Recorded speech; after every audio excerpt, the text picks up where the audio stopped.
This is your Chargers linebacker, Deion Henley, and you're tuning in with Chargers Unleashed.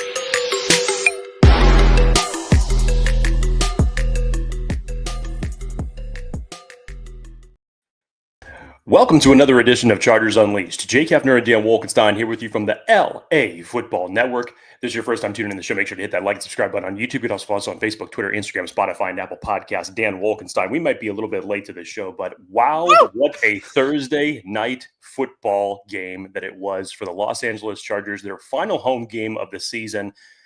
Definitely not without some stress, as there normally is in all Chargers games. But what a staple win for this Chargers offense. Justin Herbert leading a great comeback, coming down from 11 points in the third quarter to defeat the Denver Broncos. Dan, there were so many aspects of this game that going into it to say things that needed to be changed with this offense, the way that it had been playing over the last month. And this was the full complement of 4 quarters of offense that we finally got an opportunity to see. You were there at SoFi. Atmosphere was nuts. The feeling after the game was nuts. Give me just a little bit of what the atmosphere was like with the Charger fans at SoFi. Oh, my goodness, Jake. Chargers fans, welcome to Chargers Unleashed. SoFi was absolutely bonkers on Thursday night. We'll get to all of it. The vibes, we'll get to the storylines, all of it. Chargers Unleashed fans, Chargers fans, you know how it goes. This is a live show. If you have any questions, comments, thoughts, put them in the chat. We'll do our best to bring them in. Jake, we have 16 voicemails.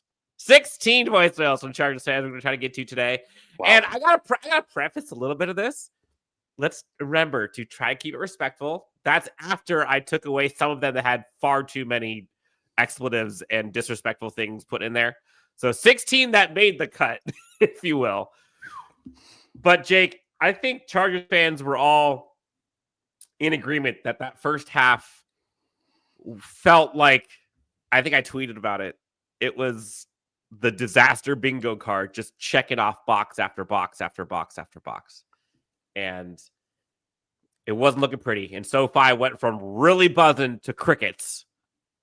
And Chargers fans showed out, by the way. So fun. By the time that things rolled around, Chargers fans were crazy on Thursday night, second half, third quarter, fourth quarter. Justin Herbert goes God mode. Broncos fans go home unhappy, swept by the Chargers. Chargers now 9-6. Defense holds strong at the end of that game. Heck, towards the end of the first half through the end of the game. I was wrong. Chargers did win the game. I went with my head and my heart lost, but my heart won come Thursday. Chargers fans, that just happened. Jake, before we get to all of the crazy, let's pay the bills. Let's talk about our friends. We got 16 voicemails. We'll get to the chat here.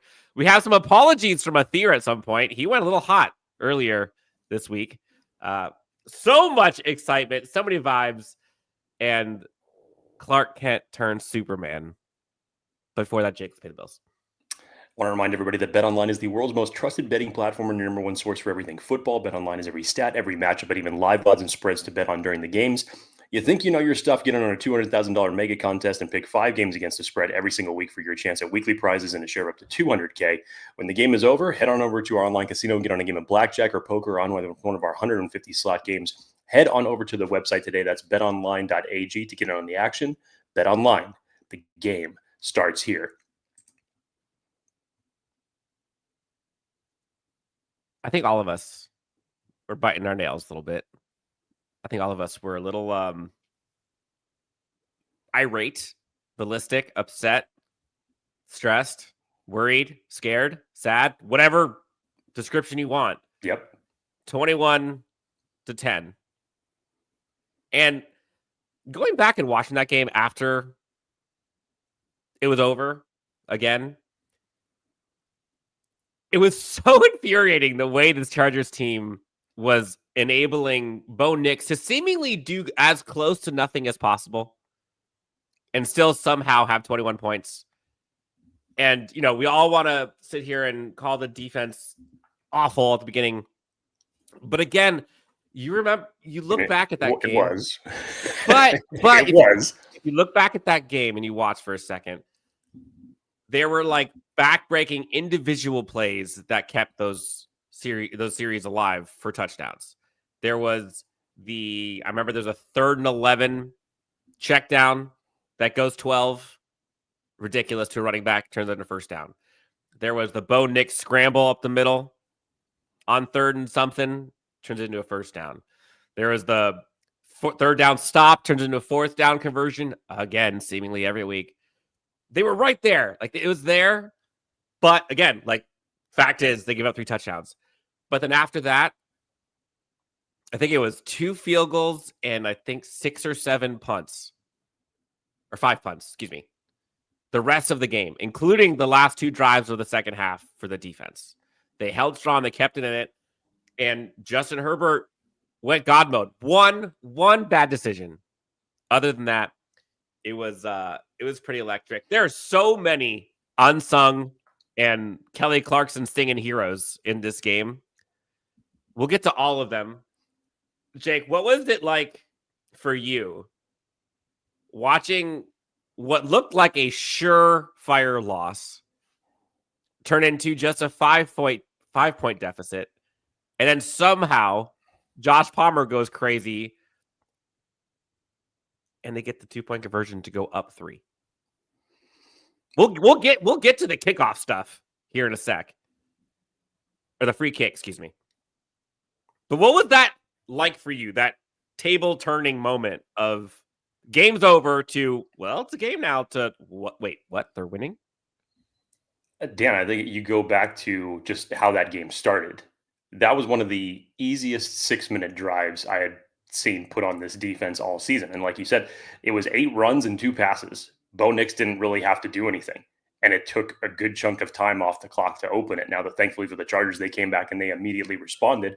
But the defense wasn't stopping Denver. 21 unanswered points. And you're going back to, oh my God, here we go again with seemingly the same type of defensive performance that you're just coming off of the humiliating loss against the Tampa Bay Buccaneers, where you allow 5 straight scores at the end of that game. You're allowing 3 straight scores to begin this game. And you're like, oh, if this becomes a shootout, you saw how it was the week prior and your confidence level is not that high. And the Chargers Injuries didn't help. Injuries did not help. Denzel Perryman was active for the game, but ended up barely being in the game, unfortunately. Tweak something.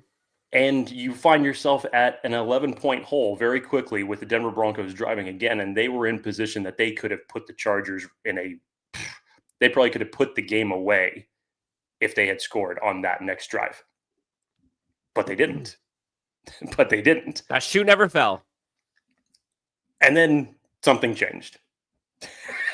It's to think that apropos, the momentum gets kicked off for the Chargers by one of the rarest plays ever seen in the NFL, the free kick at the end of the half, which, Dan, if you saw or heard the comments of everybody in the locker room when they were asking questions like, hey, were you familiar with this play and whatnot? And most of the players are like, I didn't even know that play existed. I didn't know what the hell they were talking about. And then when they asked Jim Harbaugh's like, yeah, it's my favorite play. He talked about it for 10 minutes. So Jim Harbaugh. But to have Cameron Dicker just be as nails as he is, to drill a 57-yard free kick, to give the Chargers a little bit more, not only do you feel better getting those points at the end of the half, but that completely was the spark that changed the adjustments in halftime, both offensively and defensively for this team. So to give you a little glimpse for those who are not at SoFi, the stadium was completely dumbfounded that entire sequence, because if I remember right, it looked like initially they were going to go for a Hail Mary. You see Justin Herbert out there, and then you see Cameron Dicker go out there with the field goal unit. And I think it was a timeout called. And throughout all of this, you can see the coaching staff kind of figuring out what they're going to do. Then I think it was a TV timeout. Then you see them lining up for a kickoff type thing. You're like, what is happening here? And then you're watching Cameron Dicker cool the other side of the pillow, crush that thing. That was probably good from 70, honestly. Smoked it and didn't even flinch. And you saw and you heard post-game how big that was to the momentum, to the confidence, to the just the change in trajectory of that game.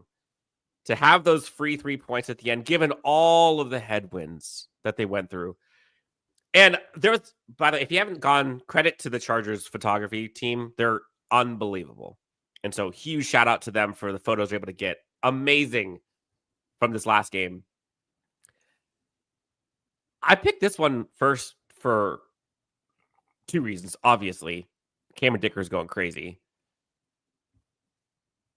But it's fun seeing this new Quentin Johnston.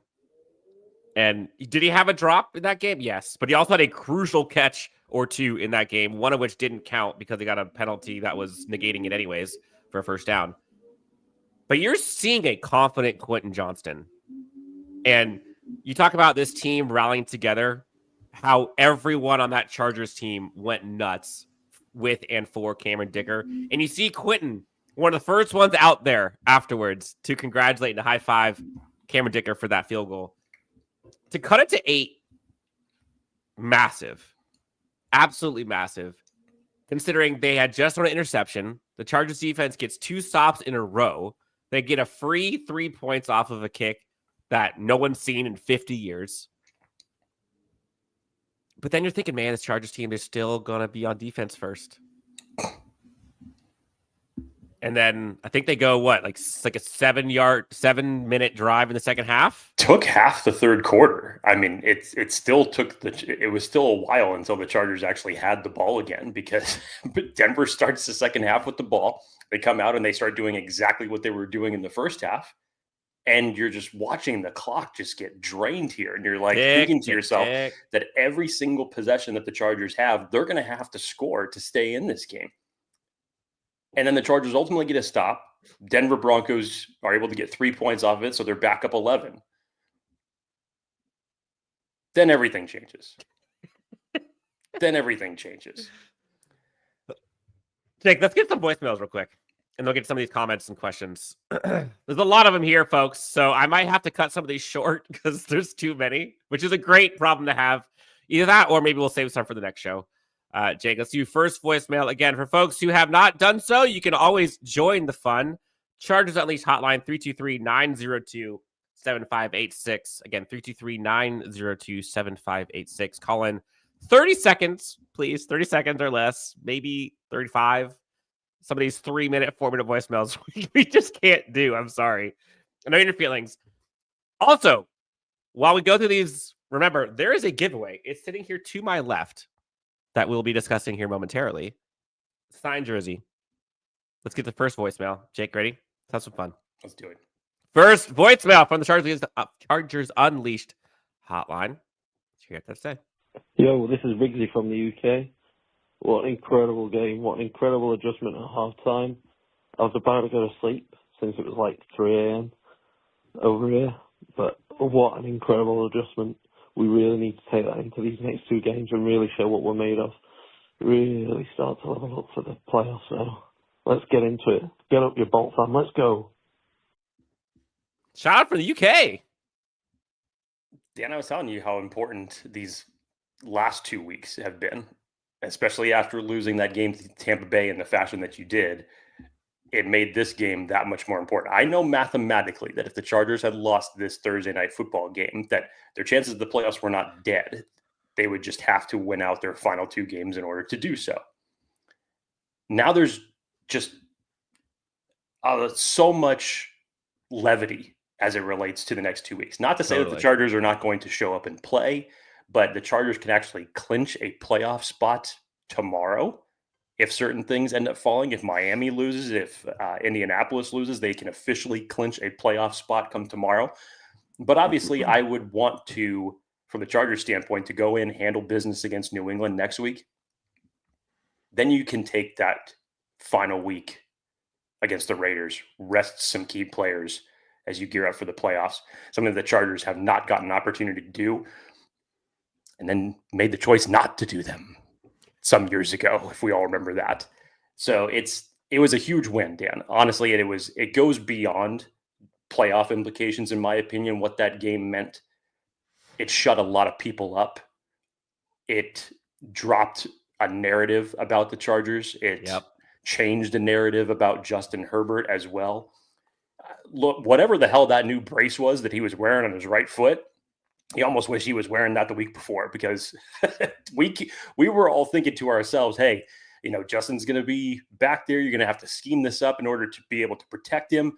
And he didn't look like that was a sprained ankle to me, because the Chargers ran a lot more play action, Dan, in this game. If I remember correctly, it was about 48% of play action that they ran. And especially in that second half and against the Denver Broncos defense, it confused them and allowed guys to get open. When Justin Herbert started getting those scrambles for positive yardage, one of the ones that he ran earlier in the game for 11, and then, of course, the one late that he sprung for 16, it just opens up so many different things for a defense to remain honest. And you're talking about one of the best defensive fronts in the league, the ones that actually lead the league in sacks. And yes, they got to Justin Herbert a couple times. And yes, the interior of that offensive line looked pretty bad as it relates to both pass blocking and run blocking. But even still, from a schematic standpoint, you got to tip your hat to Greg Roman and what he was able to craft in the second half, because this was one of the few games of the season where not only did the Chargers able to put up points in all four quarters of the game, something that we've been harping on for seemingly the entire season, but in terms of adapting to what the Chargers were doing or what their scheme was in the first, to then essentially elevate it in the second half. And against this defense, against Patrick Surtain, who really didn't hear Patrick Surtain's name at all in this game. I think he had 3 receptions on him for like 18 yards or something. I thought in general the game plan was phenomenal from Greg Roman in terms of what he was able to do. And I know that he has said this previously, when Justin is healthy, it opens up their playbook a lot more. And credit to Justin Herbert and that new brace that he put on his right ankle, because he was able to make things happen. He hit another gear in that second half. I mean, Justin Herbert goes God mode, and Matthew Dahl, $5 donation. Thank you. Yeah, we all heard it. We all saw it. And we've seen this for years now, whether it's the Achos of the world, the Nick Wrights of the world, the folks over Miami talking stupid stuff, saying Justin's not clutch or not elite. I'll just read Matthew's $5 donation super chat. Where you at, Fitzpatrick? Prime pregame show disrespects Herbert, how he's not clutch and not elite. And Herbert says, hold my beer in the second half. And then the best part of how ironic and how petty that whole thing was post-game. Justin should have been at that stage. Justin should have been at the desk. You know what? First of all, if you know Justin, you know how much he hates being front in the camera. General. I know, but that would have been such a moment. If you take a snapshot of when Derwin James and Ladd McConkey are up there at the podium, when the camera is focused towards Fitzpatrick, who's standing right behind Derwin James, the look on his face is literally just he's feeling. It was the Michael Jordan meme. He's feeling in that moment, please don't say anything to me about Justin Herbert. He just looked like he wanted to get out of there as quickly as possible, especially with 2 of his teammates up there. It's like, please don't ask me anything about Justin Herbert. Great. Yes. Good. We're off the air. All right. Goodbye. Yeah. If you haven't seen it, there's like a 4-minute segment with Colin Cowherd that kind of just talks to the whole narrative of Justin Herbert and what he's done and what he's doing it with or without from a support standpoint. If people want to still talk this way about Justin, like, they just don't know football, or they don't care, or they don't watch. It's one of the 3. And we'll talk about the dots. Justin was spraying all over the place. I mean, it was like, I don't know, man. It was like Halloween, just putting dot candies everywhere. But Jake, I think let's get to another voicemail. Then we'll announce the giveaway after the magician strikes again. Next voicemail on the Chargers Unleashed hotline. Let's hear what that say. That's how you respond. That's how you respond adversity. After that first half, whatever was going on, that's how you respond in the second half. Man, that's a good dub. The culture is real over there in that building.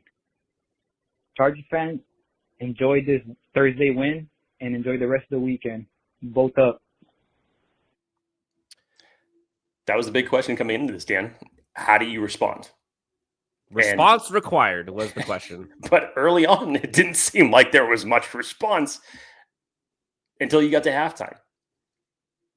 And we talked about the difference of, again, this is what's been just one of the little frustrating aspects about this team this season. Because you go back to a week ago, or excuse me, last Sunday. Chargers are going into halftime with a lead 17-13 against the Buccaneers. And then just completely disappeared in the second half on both sides of the ball and failed in all three facets of it. Now, you were able to perform better in the face of adversity. Again, getting off to a slow, seemingly start, find yourself in an 11-point hole. But whatever the hell was said at halftime this week, I don't know what it was. I know Derwin James had plenty to say. I was going to say, I think he took over. And if that's the case, then give him the mic at every single halftime, please, because they came out there with a different attitude, both offensively and defensively in the next half. We've gone 20 minutes, Jake. We haven't even talked about some of the ridiculous throws that you saw Justin Herbert displaying out there. And like, I know everyone realizes, and I hope at least, like, this is not normal. This is so not normal. And you can go from the casual passes to the non-casual, quote unquote, passes. This guy is an absolute machine. And again, shout out to the Chargers social or photography team, because they got so many good glimpses of like how precise Justin was in this game. And again, he had one bad decision in that interception in the red zone, which is so uncharacteristic for Justin. Other than that, he was as close to perfect as you could possibly be. And you go back and watch the replays and you see how pinpoint accurate this dude is on some of these throws. I mean, look at this. And you go back and watch when Josh Palmer catches this, I think he hits like the 3-yard line. There are like 3 dudes all circling him. And he somehow gets this perfectly in his hands. And you go back, there's another one, Ladder Conkey.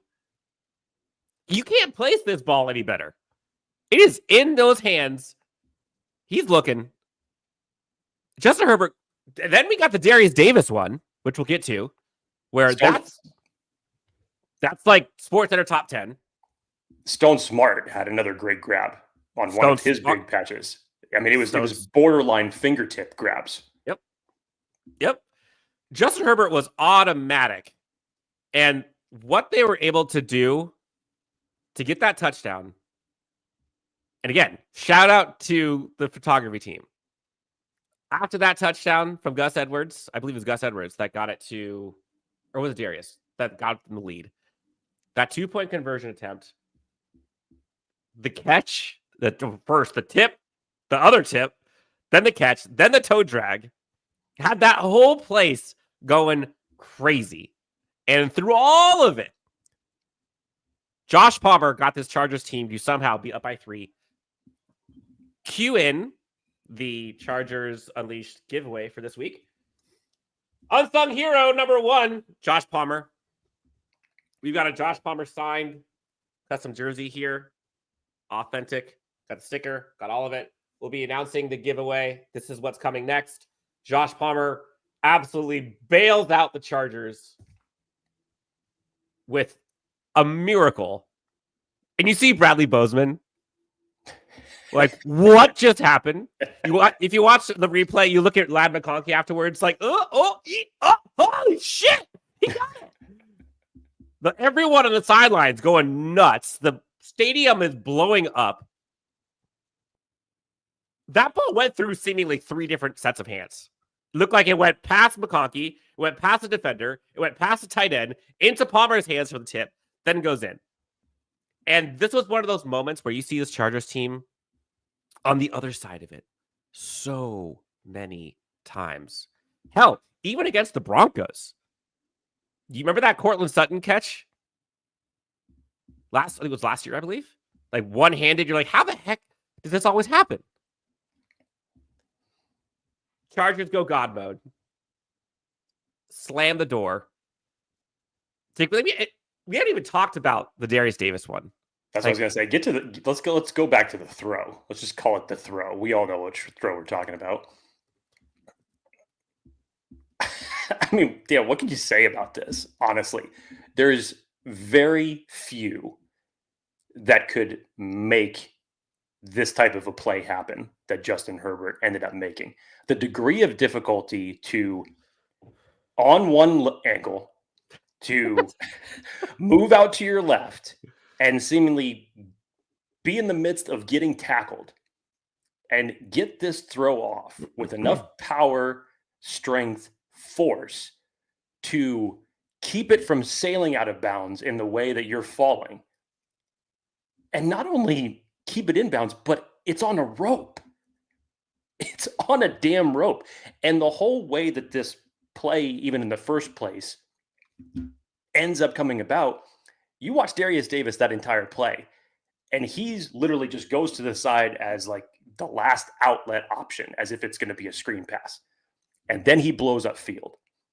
And whatever Justin Herbert didn't see in whatever he saw in coverage that he didn't like on the right side, and then, of course, was forced out of the pocket due to the pass rush.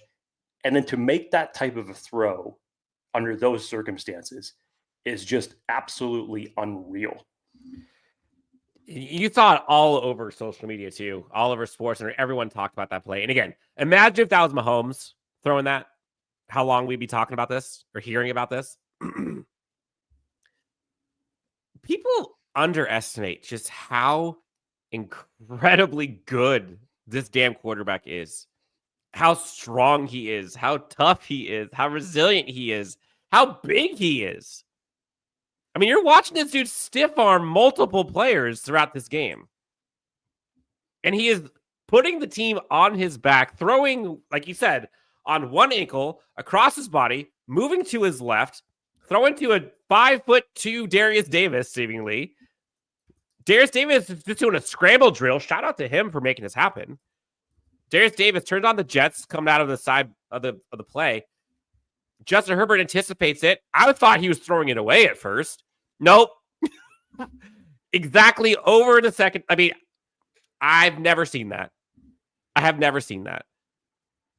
Superman returns. Justin Herbert went crazy. A lot of people in the chat are talking about it too, Jake. I think the part that was awesome to see in that game was at the beginning. I had a slide up here earlier. I wish that this play either came later in the game, or if the Chargers did not start as slow as they did offensively and get themselves in a hole, we would be talking more about this play. But I'm glad you brought it up. First of all, Scott Matlock had himself a game. But how many of you on your bingo card in the first 5 minutes of the game would have expected to see Scott Matlock not only catch a pass, but then run downfield and juke defenders for a first down? 6'4", 295 pounds of Scott Matlock. He's doing more than just being a two-way player, man. This guy's moving the sticks. He's by putting himself. stuff on skates. Look at him tuck that ball away. I mean, he's sizing up Bart. He's like, all right, which way you going? I'll make you look like I'm going this way. Whoop! No one saw that. No one thought he had that in him. Like when I saw that, at first I'm like, okay, well, here come the defender. I'm like, whoa. I said, here comes the there goes the defenders. Okay. There goes another defender. There goes another one. That and again, this is just a reception. You watch some of those touchdowns. You watch the touchdown to Gus Edwards. Matlock absolutely demolishes two linemen. It's the final drive, the one that sprung Gus Edwards open for the 40-yard run that ultimately sealed the game. Look, as we were mentioning earlier, the interior of the offensive line just had a tough time, namely Bradley Bozeman and Trey Pipkins when it came to running lanes. And seemingly before that Gus Edwards run, Chargers' run game really just wasn't a part of this offense. They kept going to it with minimal success. And you go and you watch Scott Matlock on that block, just follows Bradley Bozeman through the center and takes out 2 defenders to help clear the way inside for Gus Edwards to just shoot up the middle. And it was almost 3. And he took the rest. And that reminded me of that insane play in Seattle from Marshawn Lynch, where he just like wouldn't go down. And he ended up taking it all the way to the house. I think all of us were a little nervous that there was going to be a fumble there as he kept going and going and going. And then low-key, that stiff arm he did like 25 yards down the field. What? Absolutely amazing. And you're happy for Gus Edwards. Jake, I was so close to my bold prediction. I got the 2 touchdowns right. I got the carries right. I think I was like 10 yards away from my bold prediction on all 3 fronts for Gus Edwards. I wish I put my money Mary methods and put him on my starting lineup in fantasy. I didn't. Oh, well. Scott Matlock, though. I mean, we can go on and on and on about the unsung heroes in this game and the haymakers that were thrown. And I think that speaks to, and that caller previously talked about it, like, that's who this team has been. And they've shown glimpses of being, like, that resilient team, right? The one that responds, the one that could get you to the fourth quarter, take you off the deep end, and then drown you. We haven't seen this style of Chargers win in a long time. Not only was it like a comeback win, but a big comeback win. Usually you're seeing this Chargers team squeak out games in the end. You're seeing them let go of big leads, having to barely hold on. This team had to fight its ass off to get back in this game and needed both sides of the ball. And that Chargers defense stepped up big time. Starting from, I think it was 2 series in the first half to end it, when the Chargers could have gone in and made a touchdown. Remember, it was 21-10. Chargers had the ball. They punted. You're thinking, great. Broncos have the ball. They can go up 28-10 and get the ball to start the second half. Chargers defense holds massive sack by, I think it was Joey Bosa, I believe. Chargers get the ball back. Have to punt again. Defense holds again. 3 and out. And that's when the fair catch free kick happens. Then the second half starts, and they give up 0 touchdowns and a field goal. That's it. 2 field goals, excuse me. That's it. The Chargers at one point go 24 unanswered, I think it was. That's a response. And that is a big boy second half performance from players, from coaches alike. We all gave so much crap, and rightly so, deservedly so, in my opinion, to Greg Roman for the style of play that he has been doing, or for the lack of plays that we thought would work. And Jake, just like that disastrous bingo card that was getting filled up in the first half for defense, that bingo card was filling up quickly with how this offense adjusted. You saw quick throws. You saw screens. You saw protection. You saw folks doing things that we've been asking for months. And then you got to see Justin Herbert with a run game. They stuck with it. And then Justin Herbert with a run game in prime time goes Super Saiyan God mode. That's what you want to see. And that's why Jim Harbaugh came to LA. Was for that type of game. So again, hats off to everybody. Shout out to Ryan Ficken for remembering that. Apparently he goes through those plays with Cameron Dicker every Friday like a madman. It's just a Who psycho. does that? He's a psycho. Who does that? I mean, Hayden Hurst comes back, Jake. Massive catch. There are unsung heroes down the line. Poona Ford, again, doing Poona Ford things. You watch him blow things up constantly. Rashawn Slater, took who was arguably in the top 2-3 running for defensive player of the year and made him look like a JV player all game. Rashawn Slater, I believe, is top 3, according to PFF, of all tackles the entire NFL. Joe Alt's going crazy. Stone Smart, doing Stone Smart things. Love to see it. Darius Davis getting his first touchdown of his career. Hassan Haskins, Jake. Great play. Great play by him to make the rest happen after that shovel pass from Justin Herbert. And Colin Cowherd said this, and I think this is what is missed by a lot of people. You know, we hear about Justin Herbert not being able to win the games and not being able to close it out. And we talk about the weapons and stuff that Justin Herbert has or doesn't have, the defense he has or doesn't have, the coaching. Colin Cowherd brought this up. Look at the guys who caught touchdown passes for him today, or from him in that game. You're talking about a backup to a backup to a backup to a backup running back who catches a shovel pass. And you're talking about a guy who hasn't caught a first touchdown ever. Both these guys get their first touchdowns of their career in this game. Stone Smart is out there. Again, backup to a backup to a backup. Like, Justin is playing riches with rags, it feels like at times. But that's what you expect from somebody of that caliber. And so to see that Chargers team on that final drive get that Gus Edwards haymaker, followed by the Haskins shovel pass that was... I did not think Haskins had that 1 foot and go step in him.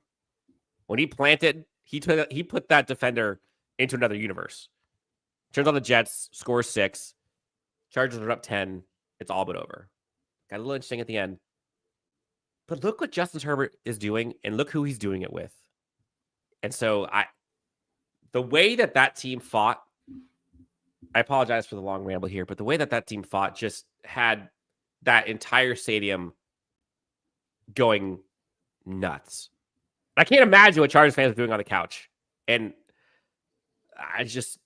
you got to take a second and just appreciate. And I know we try to do that here, perspective, but that is not normal. The way that team collectively came together to win a game like that. Everyone. It's another one of those games, Dan, where you can look at the Cincinnati game, you can look at the Atlanta game, and you can look at this game. And traditionally, those aren't games that the Chargers end up pulling out W's on. And it's everything from Jim Harbaugh to the rest of the coaches down to the players buying in that we're done with this.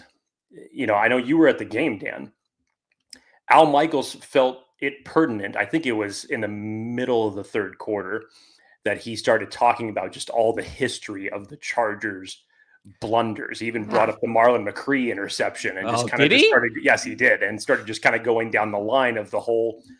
I mean, remember where we all were a year ago when it was Thursday Night Football, same commentators against the Raiders.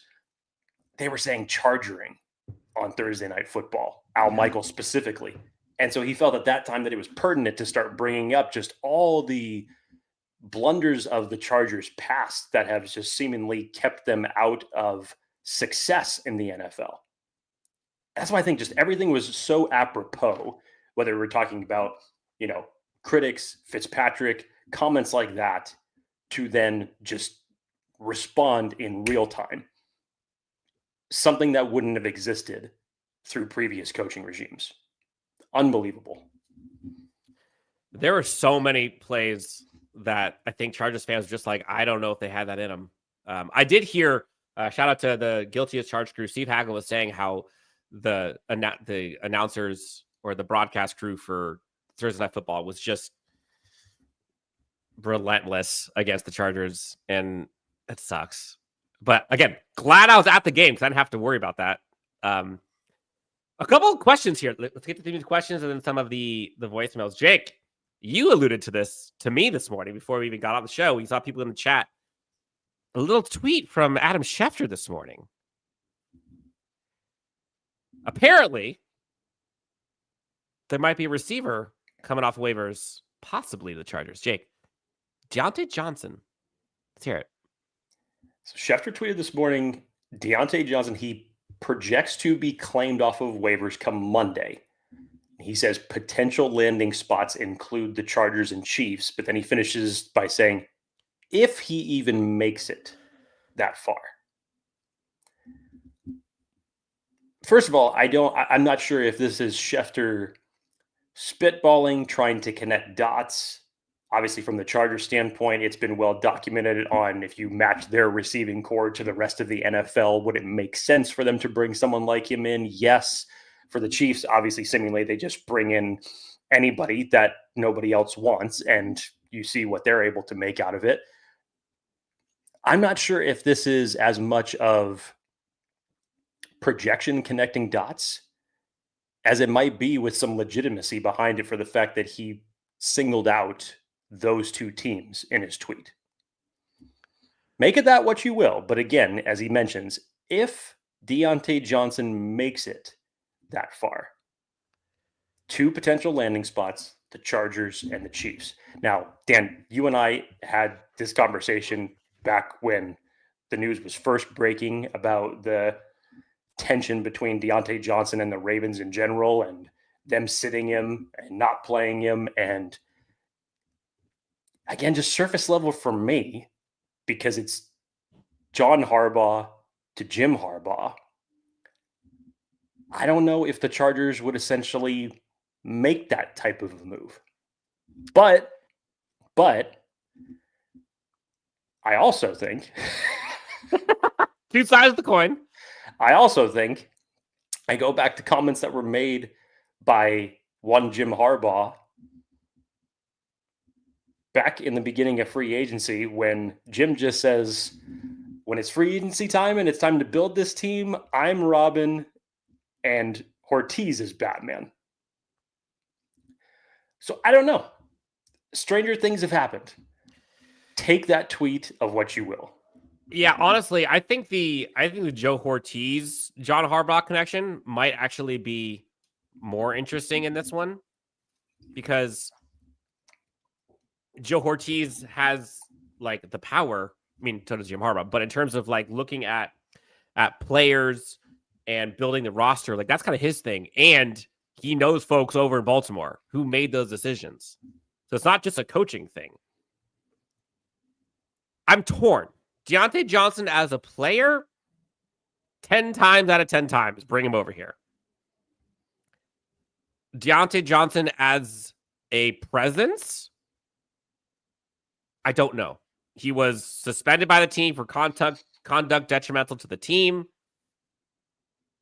I mean, clearly didn't work out in Baltimore. And, you know, people talk about him being a cancer and talk about him, you know, not being where I don't know. I don't want to speculate on that. But I do have a hard time thinking that Jim Harbaugh and company would bring in somebody that could possibly jeopardize the dynamic this team has in terms of like character and playing for each other versus self. And you go back to kind of like the reasons why the Chargers go back to the Malik Neighbors versus Joe Alt thing. You look at a lot of the Malik Neighbors quote unquote drama this year. And look what just happened with the Devondre Campbell and the 49ers. It's for similar reasons like that Diontae Johnson found himself in the situation that he's in. Look at the type of players that have been brought in by this staff this year, both free agency and the draft.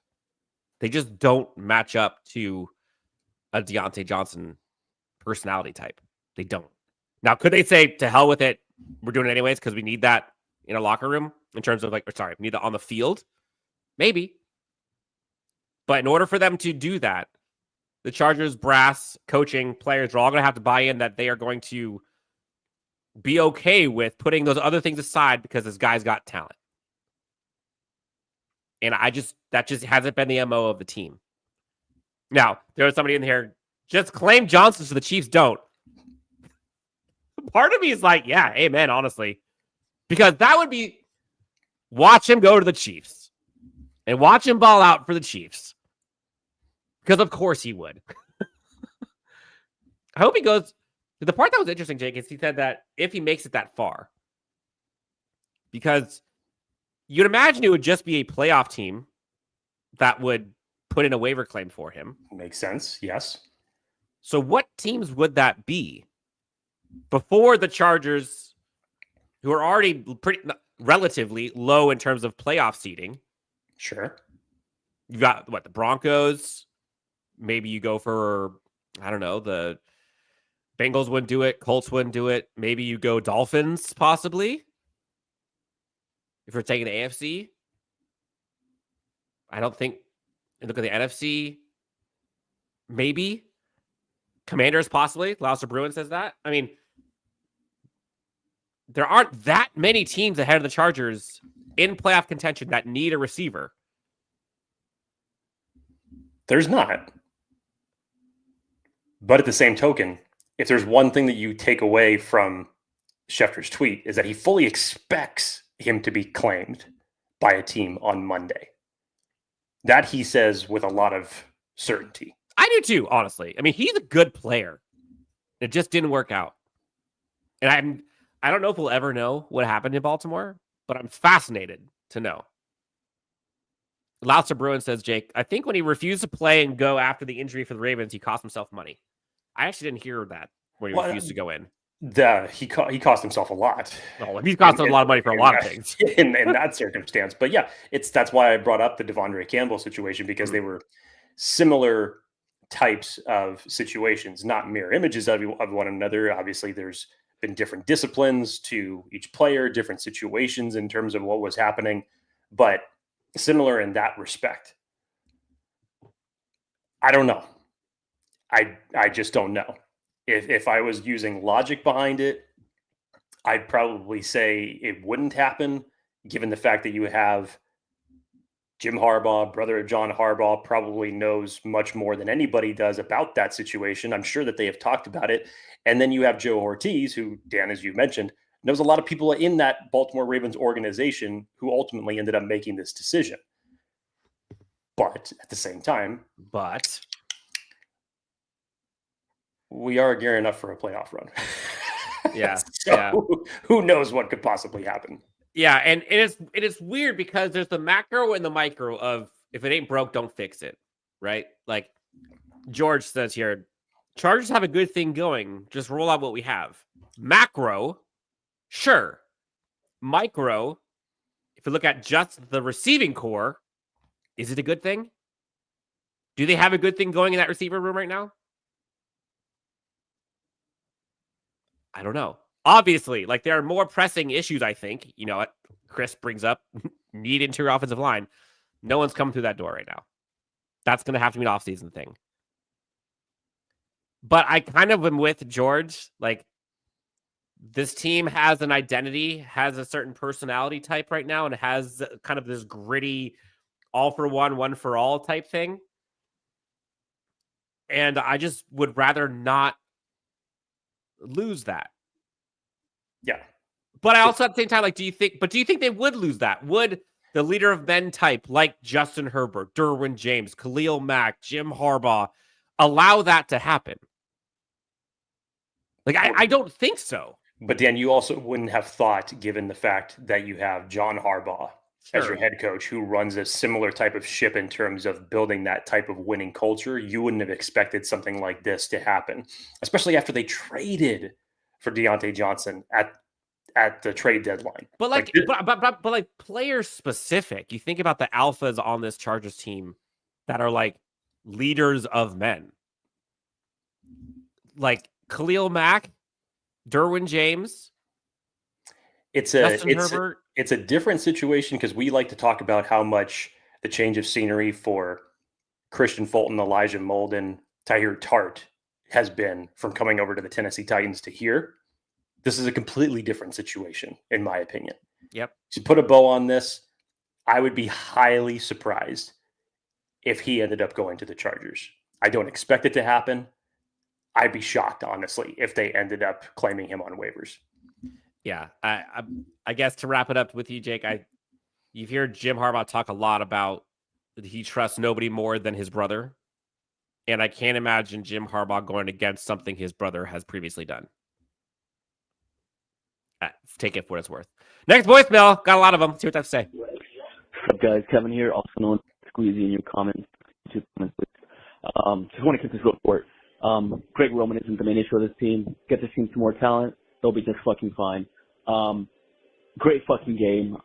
After that half, the way they adjusted, everything they did, beautiful. A fucking masterpiece. That's all I gotta say. Don't blame Greg Roman. He's fine. Just get some more talent. We'll be just fucking fine. Hold the fuck up. Short, concise, honest, accurate. Lots of F-bombs. Love it. Love it. Short, sweet, to the point. Love it. Do you agree?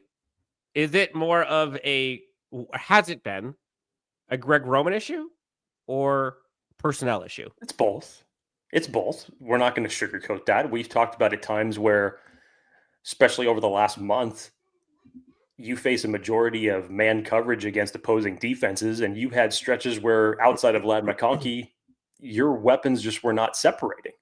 And Justin Herbert could not put the ball anywhere except to look for 15. And if 15 wasn't open, you were kind of out of options. Outside of that, you look at games like the second half of last week, or you go to the Atlanta game in terms of offensive schemes going up against that Falcons defense and ultimately what your defense had to do to carry you in that game. You look at the Chiefs from one half to the next. You can't play 2 quarters of football against the defending Super Bowl champs. You will lose every single time. So it's a little bit of both, Dan. I've mentioned this.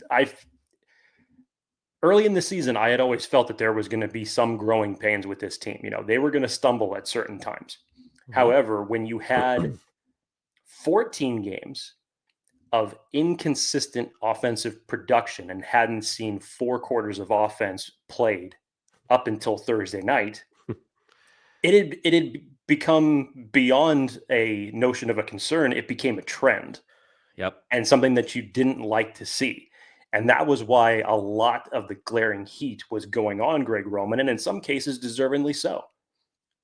And that's why I have to applaud Greg Roman for what he did on Thursday. Credit where credit's due. Coming off of an embarrassment of a loss against the Tampa Bay Buccaneers, to scheme the way that you did against one of the better defenses in the league.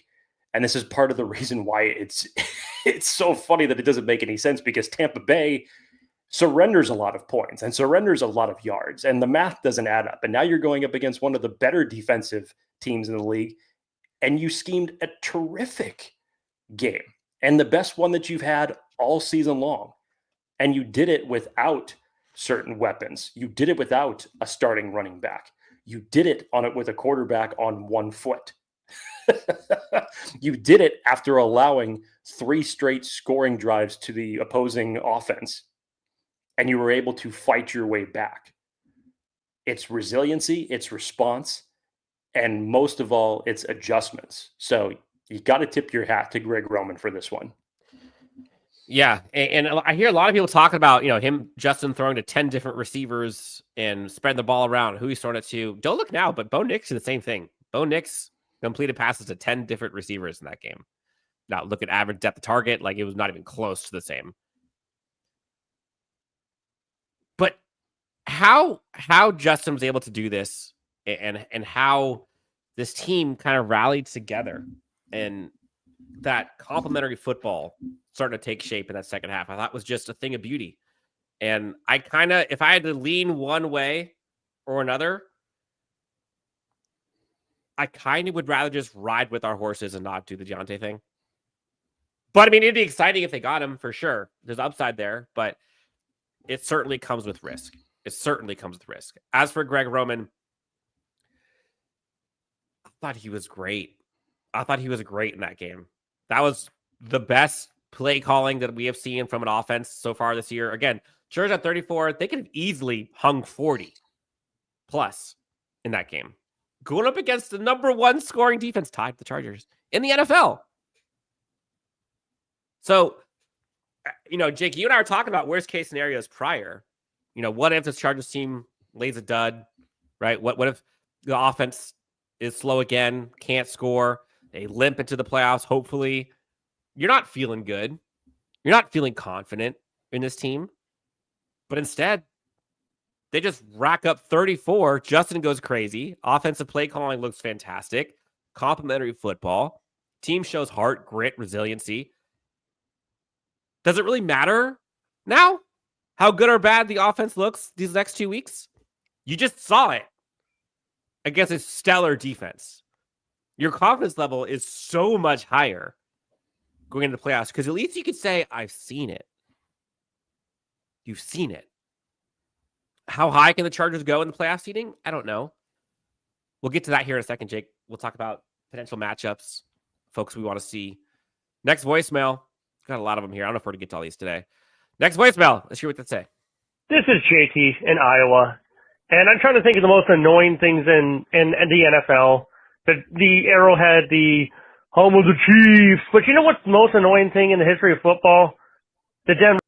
Whoa. Oh, here we go. Ready? Incomplete. And you know what? That last play by Justin Herbert for the win was incomplete. See you later, losers. Broncos suck. Go Chargers. I need that. My life feels incomplete without more of these voicemails. That was great. Just to show the reason that Justin Herbert just heaved that ball in the air to end the game. Suck it, Broncos. Great. Incomplete. Take that L. Next voicemail, Jake. Hey, Jake, Dan, this is Thomas from Lakeland, Florida. I just want to say, woo! We got this. We got it. Post game. All I gotta say now is bolts up. You fellas enjoy it. Oh, we're enjoying. Appreciate it. Hope you're enjoying it too. Saturday morning, Jake. We didn't even ask folks in the chat. What are you drinking today? Not last night, not during the game, but currently. I got coffee. I'm staying awake. I didn't sleep well last night. I had coffee of the alcoholic variety last night. I had a coffee that tasted like alcohol. Yes. Oh, wait, it was alcohol. It tastes like, whatever. Next voicemail, Jake. Let's roll through some of these. Who got it better than us? Ready? 1, 2, 3. Nobody. And that's what I'm talking about. Ryan Fitzpatrick, all that bull crap he was talking about Herbert. He can't put no team on his back, even though he done beat Burrow and all that kind of stuff. He got Burrow on the Mount Rushmore and all that bull crap with the top QBs. Put Herbo up there. Herbo got the better record this year. And he had to put the team on his back because they had no running game. Boom. What you come out there, light the team up. He got the little ankle, the huge ankle brace on, looking like he got elephantitis, and he's still running all the way. Beast. Bolt up, baby, on to New England. Let's clinch these playoffs. Love it. Love it. Nobody. I want to make that as a ringtone. I love the hotline. This hotline is my favorite part of this entire show, Jake, honestly. Jeremy, love this voicemail. Everybody, Jake in the chat, everyone, nobody! Athir's here, has Modelo. Jake, Athir's been a kind of timeout. Is that this morning or was that last night? Let me preface. My coffee was last night. And I had a lot of coffee. My coffee. Yeah. Last night. Coffee. Next voicemail. Let's just keep these rolling. Next one. Hey, man. Chargers good. Sorry, I was going to say, if Athir is waking up with a Modelo right now, then Merry Christmas. Let's go. Duh, man. We could just celebrate Victory Friday. Or Saturday. I don't even know if that's a thing. Bolts up, man. That's a real gutsy win right there. Man, we basically in the playoffs. All we got to do is handle our shit. I don't mean to cuss, but I'm hyped. Hey, but compared to the other ones we got going, you are a saint and a scholar, my friend. I'm hyped. I'm feeling a certain way. A dub is a dub. We 9-6, and as long as we can get past who is it? The Raiders, and as long as we can get past the New England Patriots, we're good. We're good. Bolts up, baby. Bolts up. Yeah, Dan, it changes everything from the standpoint of the Chargers winning that game on Thursday. Not only can they clinch a playoff spot this week if Miami loses, if Indianapolis loses their respective games, but you go into New England next week and you handle business. Essentially, by that point in time, given all the other elements, you could be in a great position on the final week of the year to rest a lot of your key players. Dreams. And Dan, here's another thing that I don't think that we were able to highlight from yesterday, especially just on the defensive side of the ball, because you knew you didn't have Cam Hart, who was out due to his second concussion. Elijah Molden did not play in this game. We have to talk about this. And outside of the running plays that were given up defensively and some of the busted plays just in terms of not tackling, Chargers did a good job as far as not allowing Bo Nix to really heave the ball downfield. And you see those adjustments in terms of what was allowed in the first half to 6 points, and I think it was 117 yards in the second half. The pass rushing adjustments, putting Tahir Tart next to Poona Ford, changed everything on the interior pressure. Jesse Minter dialed up a lot more blitz-heavy packages and where they were coming from in that second half, which again alleviated a lot of things in the secondary.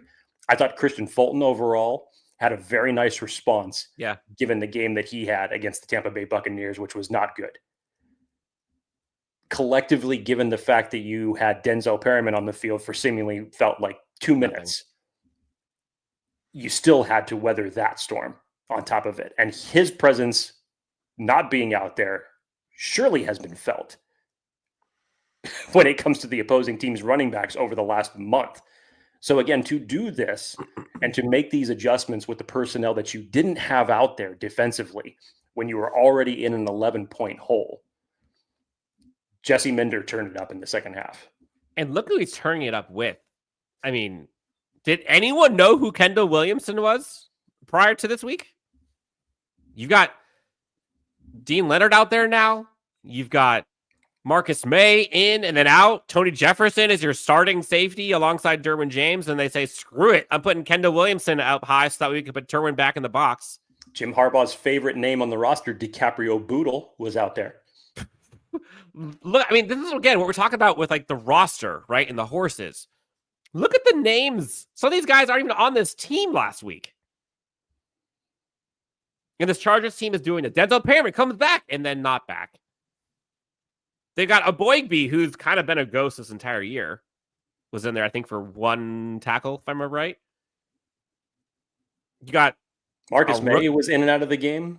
Like, and this Chargers defense did that. And again, we're talking about, let's go play by play here for a second. Look at these drives. Last drives starting late second half, Jake. 4 plays, 19 yards, punt for the Broncos. 3 plays, -2 yards, punt for the Broncos. That long play to start the third quarter. Just 47 yards, though, field goal. Next one, 3 plays, 3 yards, punt. Next one, 6 plays, 20 yards, punt. Next one, 3 plays, 4 yards, punt. Next one, 33 yards, field goal. That's it. That's it. Chargers defense, with who they had to do it with, in the secondary especially, you got to tip your cap to Jesse Minter and say what you will about those first 3 touchdowns they gave up, man. Shout out to Steve Clinkscale. Shout out to Bowman, because that linebacking crew, again, you're working with Troy Dye, Junior Colson, Deion Henley, because Nick Neiman at times. I mean, what they are doing with this crew is just amazing. Jeremy, yes. Minter, please stay. Please stay. I don't want to jinx it, Jake, but I think he does. I think he's staying. Sweet Jump says, Herb and DJ willed it. 100%. 100%. You saw DJ post-game, Jake? Just running all over the field. I think you had said it weeks ago, Dan. This is the happiest that you have seen Derwin James seemingly since he's been with the Chargers.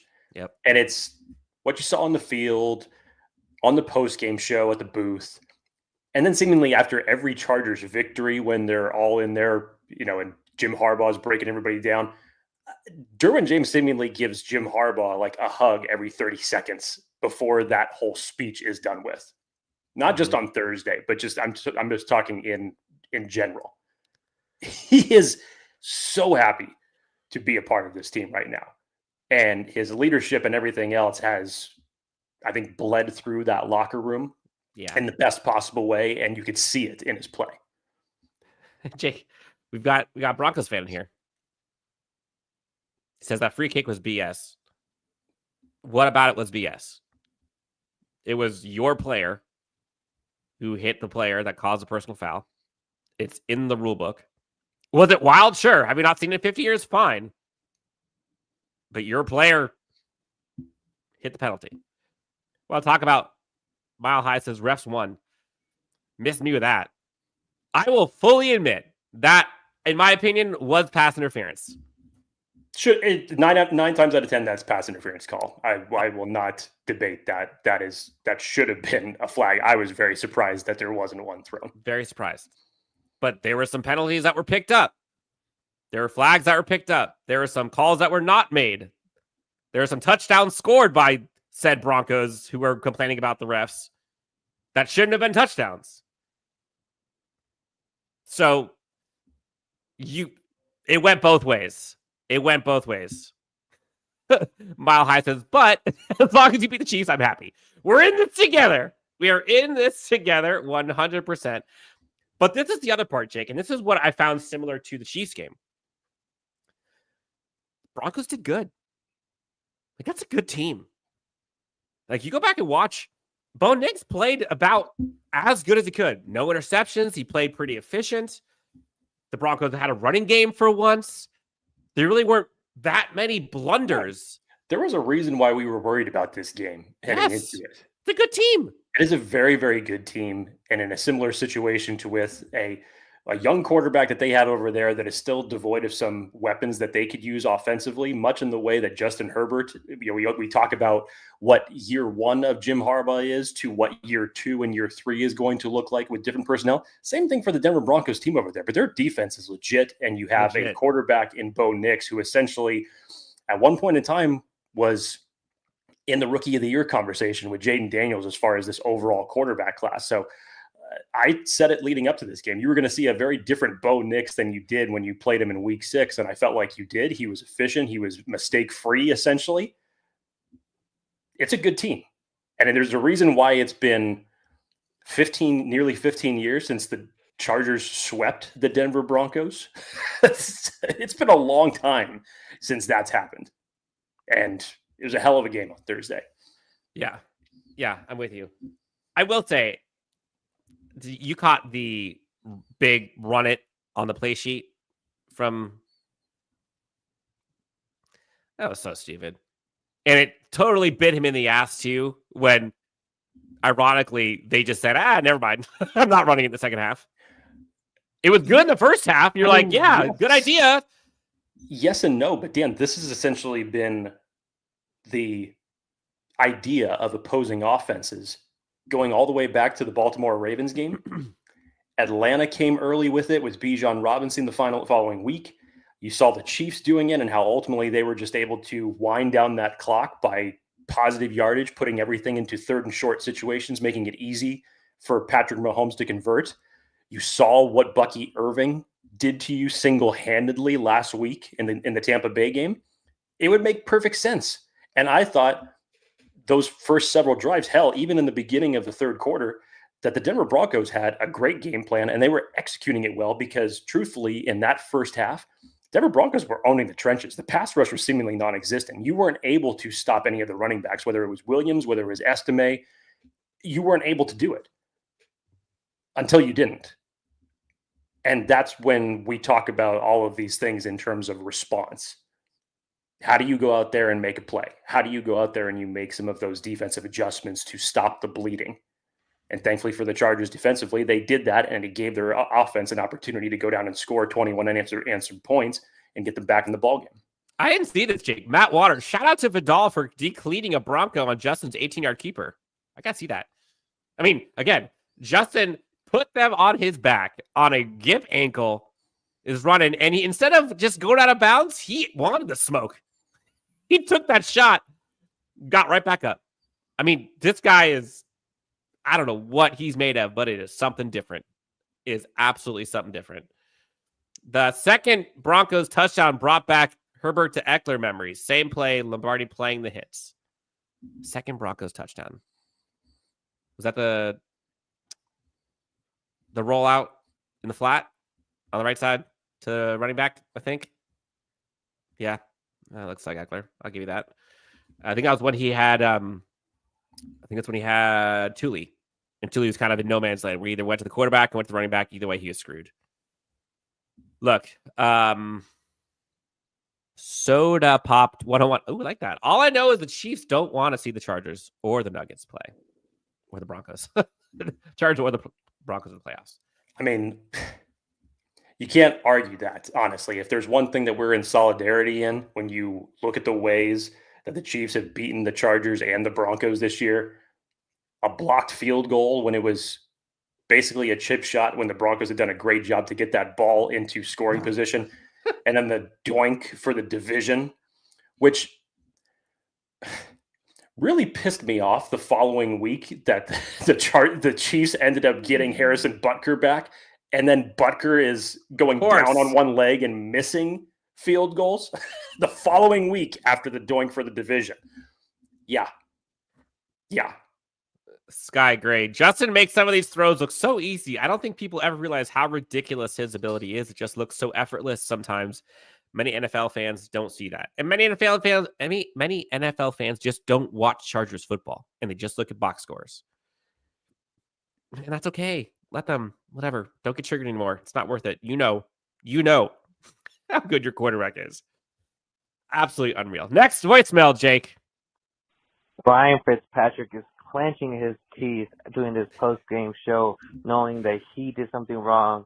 Anyways, Justin Herbert came up, won us the game. Don't lose hope, guys. Even, we're already exceeding expectations. Let's just have fun. Ryan Fitzpatrick is Let's just have fun, Jake. Let's just have fun. Exceeding expectations. Ryan Fitzpatrick is eating crow.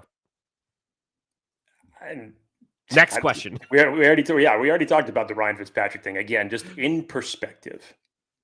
I know what everybody wants to talk about in terms of offensive line needs to perform better. Dan said earlier, as we've said in general, nobody's coming through that door right now in terms of changing anything for that.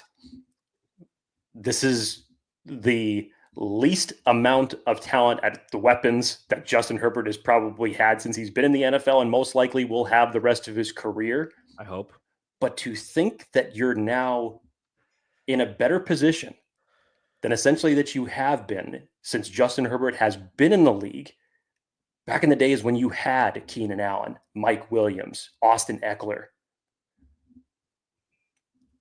Coaching changes everything and is able to elevate seemingly low-level players that were considered possibly mediocre, and as we've pointed out in the show, unsung heroes to come in and help you win a pivotal game with playoff implications.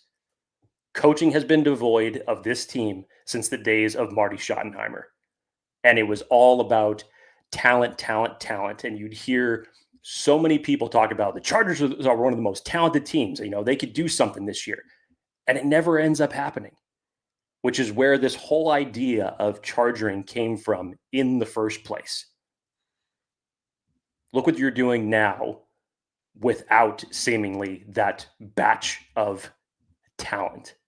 Mm-hmm. It's something to be admired, really.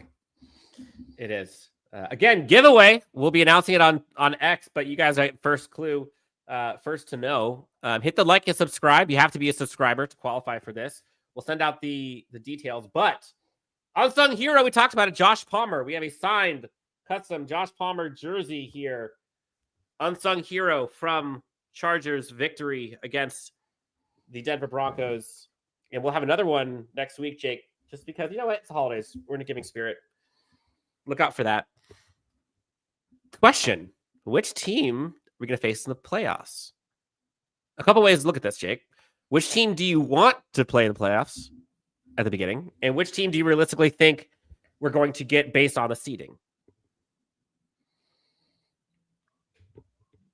I know what I want. I know what you want. And it might be against what other people want, but I don't care. Probably. and I'm actually a little bit torn on this because if you look at the Steelers, which I think a lot of people would want a little bit of revenge off of that when you think about how you lost that game and the elements that went into it. Justin Herbert getting hurt, Rashawn Slater getting hurt, Joe Alt getting hurt. And that second half just kind of turned on its head, and the Pittsburgh Steelers were able to take that one over. You'd want a revenge one like that. And then you see the way Russell Wilson playing now without George Pickens and the Steelers starting to stumble a little bit. They're still a great team. Defensively, they are still just nails. And TJ Watt is not somebody that any team would want to go up against. On the flip side of things, Houston's defense isn't bad either. And they seemingly have a lot more weapons. And I could see the wheels turning in Dan Wolkenstein's head right now. Much in the way that I was infuriated to watch Zay Flowers last year destroy the Chargers and put that game away. I could see the wheels turning in Dan's head right now that if it came to playoff football, something tells me that Dan Wolkenstein is going to put a prop bet on Tank Dell scoring a touchdown against the Chargers in some capacity, which would absolutely demoralize. I honestly didn't even think about that yet. Oh, no, I didn't even think about that yet. So there are two teams I want. There are two teams I want. I know the other one you're thinking of. The Texans. I think if you can get to the 5, which I think is still mathematically possible, and get the Texans, I think that's probably the one you would want. If it's not the Texans, I want to play the Chiefs again. I want to see them play the Chiefs again. And I would love what everybody wants. I would love to see the Bills get the 1 seed, Chiefs get the 2 seed or the 3 seed, whatever it is. It wouldn't be 3, it'd be 2. And the Chargers play the Chiefs. I'm down. I'm down for that. Whatever playoff matchup gets you to the Chiefs, how about you take that? Like honestly, if someone told me that I can guarantee I'm playing the Chiefs in the first round and I'll just not win, like I'll just lose the last game regardless, give me the 7 seed, but you play the Chiefs and you're healthy, everyone rests, I'm doing it. I'm doing it. J.K. Dobbins is on his way back. It sounds like he might come as early as this week. I believe it is, because even when he went on IR, I think it was the week of the Falcons game that they had already announced that everything as far as his timeline for return was set up, that he was going to come back for the New England game. So I don't think this is going to be a situation where, the practice window is open, but he ends up sitting out the game. I fully expect J.K. Dobbins to be out there on the field next week. Yeah, we'll see. Next voicemail, Jake. See how many we can get to these. Here we go. San Diego Superchargers. It's San Diego Sincere here. Hey, last week we had a lot of in-the-moment casual fans that was ready to go ahead and write us off. But guess what? We're fresh from the game at SoFi, and we battled, and we were resilient, and we fought adversity, and we came up victorious. All I got to say is, once we punch our ticket into the playoffs, anything is possible. Anything is possible! Shout out to Kevin Garnett. Never forget, the injury-riddled Bengals made it to the Super Bowl before they got swept by the Rams. Also, their 16-0 Patriots got defeated by a mediocre New York Giants. I say that to say, once the ticket's punched, anything is possible. Bolt the fuck up. Whoever that was in the background that was starting the chant again, let's go. Let's go. Let's keep these rolling. Chargers Unleashed Hotline. Next one. Hey, what's up, Dan and Jake? Man, this game was an absolute roller coaster of emotions. In the first half, I know you guys were all like, God damn. This is the same game. Offense. I was thinking a lot more than that. God damn. And it's going. I'll do little flashes of it. And the defense doesn't stop nothing at all. And then, I don't know what happened. in the locker room. But damn, Justin Herbert, after that interception, he was like Mahomes when he's trailing by 10 in the fourth quarter. Man, this guy was hungry. Every time the camera pointed at him, he was like doing a death stare. Damn. Death stare. Are you not entertained? Damn. Yes. I like that guy. I like that chick. I like that guy. We beat a fucking playoff team. Everyone thought like, damn, we're bad. We're good, man. We have to take this dub and tell ourselves we beat a good team who deserve to be in the playoffs. And we will get to 11-6, like Jake said. And eventually we'll get to the playoffs and maybe make a statement. I love the slow build And maybe make a statement. And me make a statement. Here's the one thing now moving forward, Dan, because I know that obviously the Chargers have seemingly they're so close to actually clinching their playoff spot, and obviously that will end up taking place here over the next 2 weeks. It's what I want to see over the next 2 weeks is you build off this game for a multitude of reasons, just to once again show the resiliency, much in the way that it was matched in the Cincinnati game, much in the way that it was matched in the Atlanta game when you seemingly didn't have an offense. Moving forward, Dan, you want to carry over some of these successes that you had. And I don't care if it's against the New England Patriots or the Las Vegas Raiders. In order to make a actually legitimate playoff push, not just getting in the door, but in order to make noise while doing so, yes, you scheme up for different opponents differently every single week. We've heard Greg Roman talk about this. We've heard Jesse Minter talk about this. And as of right now, you will not know who you ultimately end up getting for the playoffs, probably until the final week of the season. But just in terms of in general, moving forward, you got to take elements of what you had offensively and defensively on Thursday night and put those to good use and be able to still go back to some of those plays and those opportunities to get Justin Herbert in a position to where not only he can make plays, but to scheme guys open.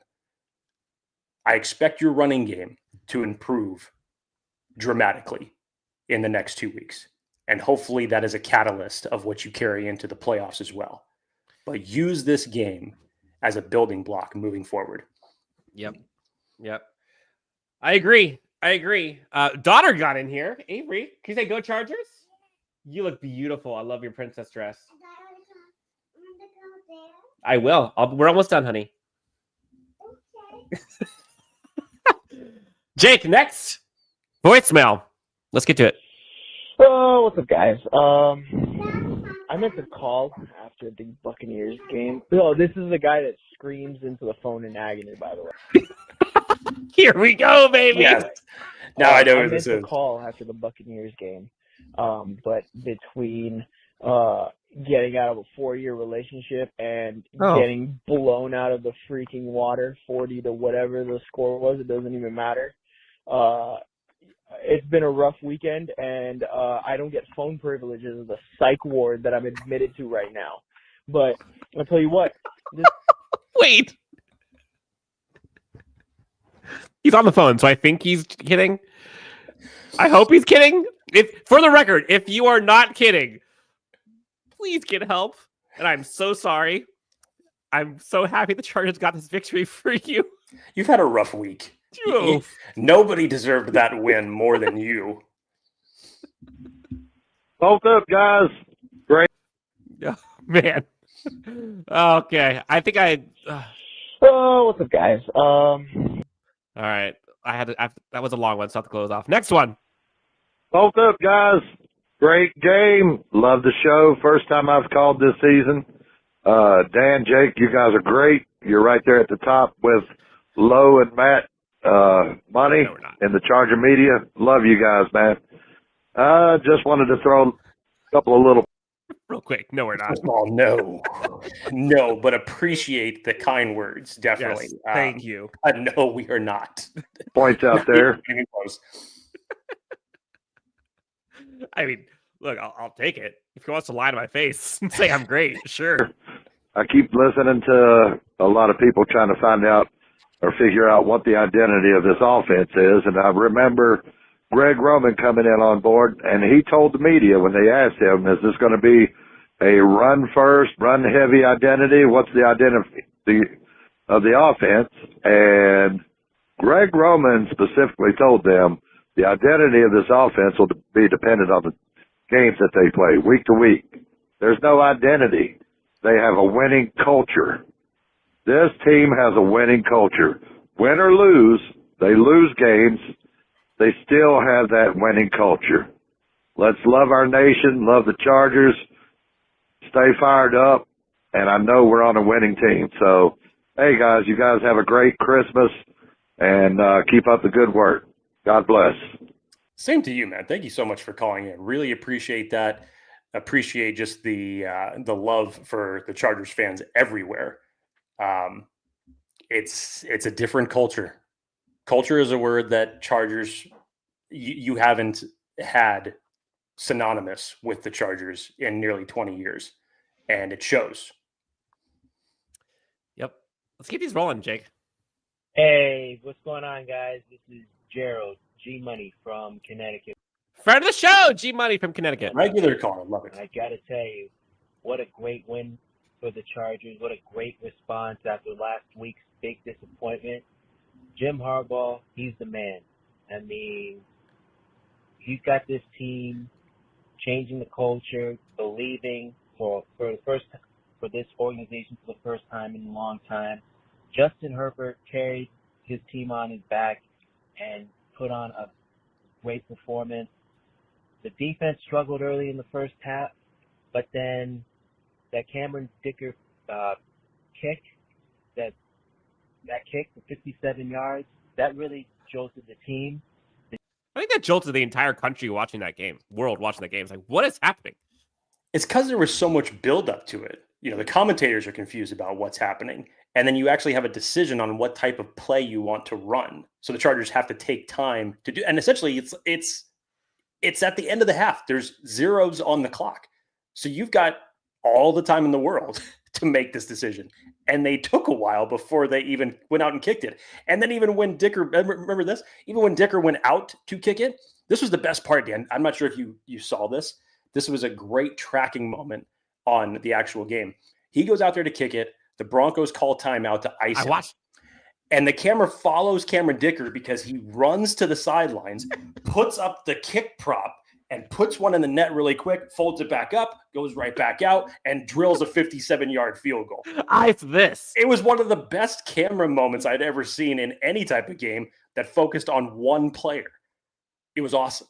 Yeah, that was – Cameron Dicker is something different, man. That guy has to be – I mean, I don't know how he wouldn't be an all-pro kicker this year. I don't get it.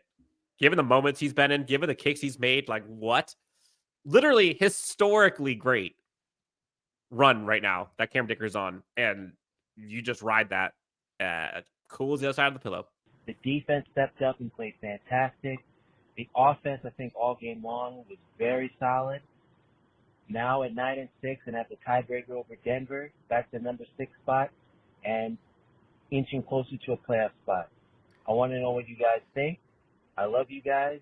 You guys do great work. You guys take care. Vote up. One love. Appreciate it very much. Thank you.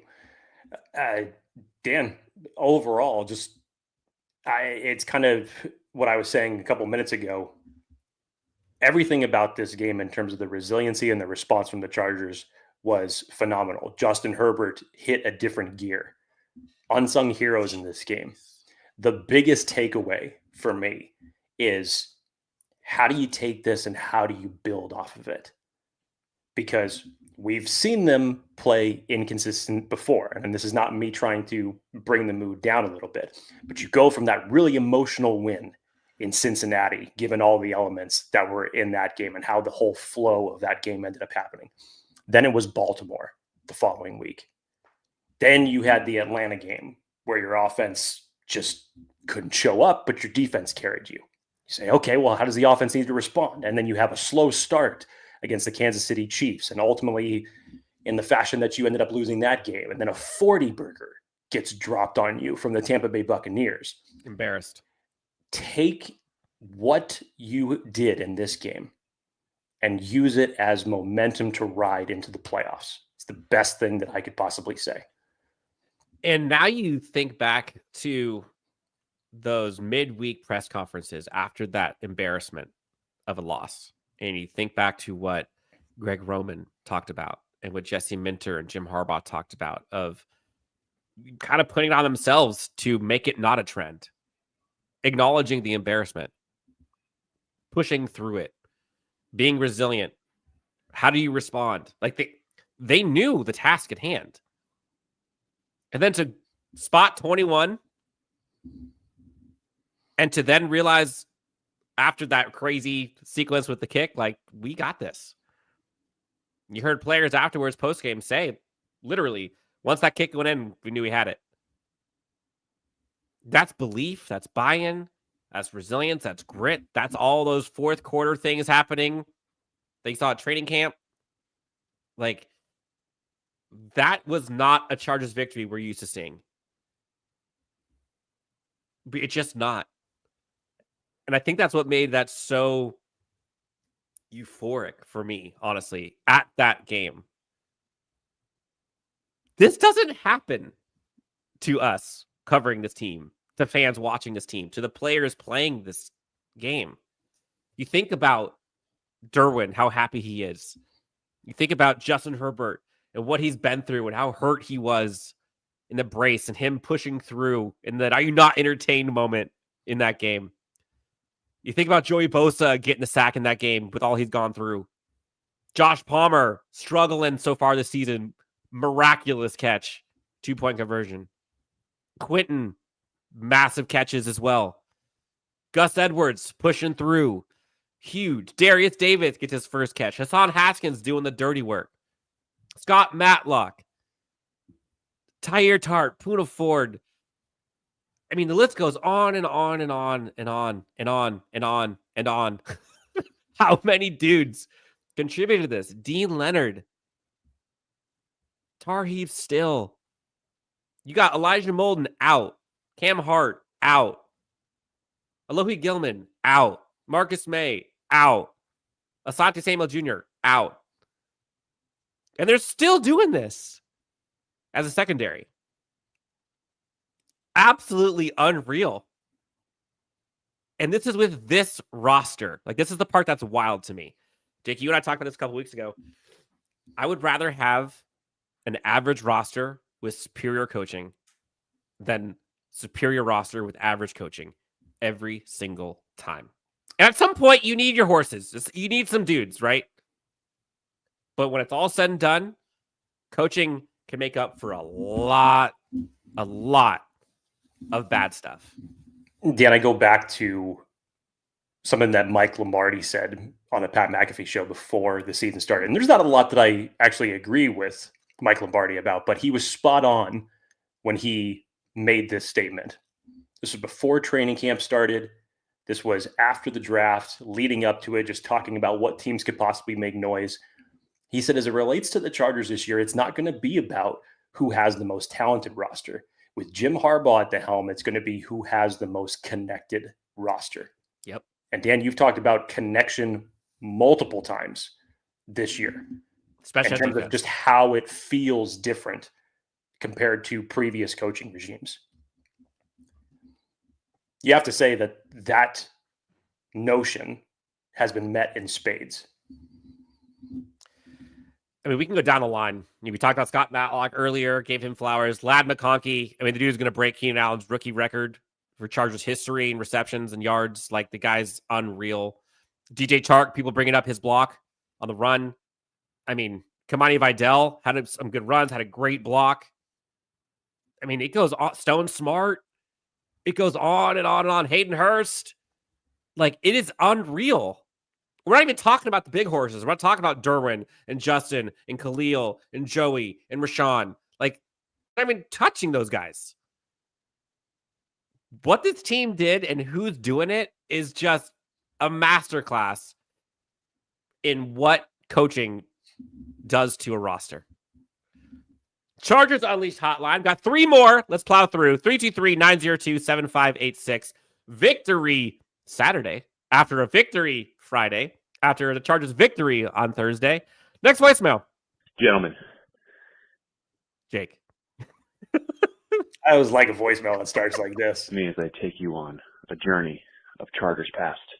Oh, God, dude, this sounds like a 30 for 30 introduction right now. I like this. All right, everybody buckle up. Here we go. They're up 3 scores, third quarter. Go 3 and out. Immediately the other team scores. Makes it a 1-point game. You get that feeling in your stomach. You know the Chargers are going to lose. But it's not a quick turnaround. It's a slow burn. Slowly, the game starts to chip away from them, only for it to be lost in the final seconds of the game. You leave heartbroken. You lay there thinking to yourself, what could have gone different? It's an experience that we've all felt too often. I'm getting sad. Pause, dude.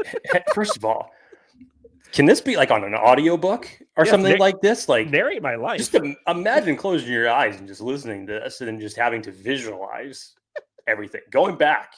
Let me take you on a journey. What if I told you? This is brilliant. Keep going.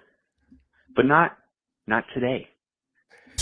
Not today. Not today. Oh, I screwed it up, Jake. I hit the play Gentlemen, button and pause button. Hold on. I'm going to let this ride for a little bit. Speaking of fast forward and get to it. I legit think I want to have this be like a reoccurring theme. Someone has to give us like an audiobook version of the history of the Chargers this season alone. Give me this with the piano to the introduction of the Last Dance documentary. Dun, yes. dun, dun, dun. It seems like it goes perfectly with this.